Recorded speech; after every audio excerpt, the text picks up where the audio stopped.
In today's video, I'm going to show you how to take a screenshot on your Mac. Whether you want a selected portion of it or the entire screen, I'm going to show you it in this video.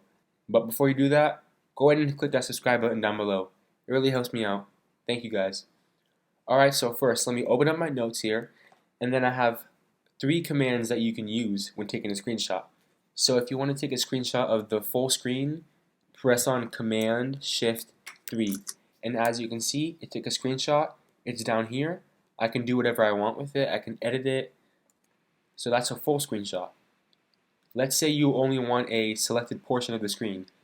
Let's say I don't want all this extra stuff over here. I don't want the dock. I don't want all this stuff over here. I'm going to click on Command Shift 4.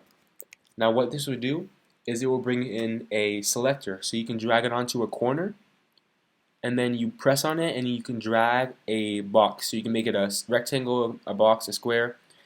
And then basically you highlight your selected portion that you want to screenshot, let go, and it screenshots it. As you can see, all I have is this selected portion, none of the extra stuff.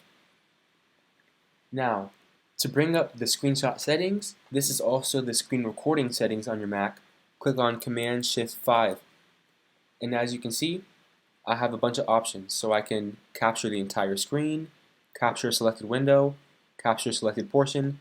Now this will do the same thing as the other options shown, except you can customize it more. Or you can just see it if you're having struggle. Also from here, you can screen record. As you can see, I'm screen recording right now. But there's a screen record option right here. And then there's different options where you can save it, and also how long the timer starts, and the mouse pointer and stuff like that.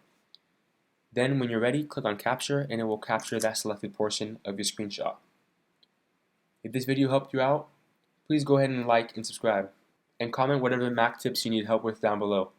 I'll see you in the next one.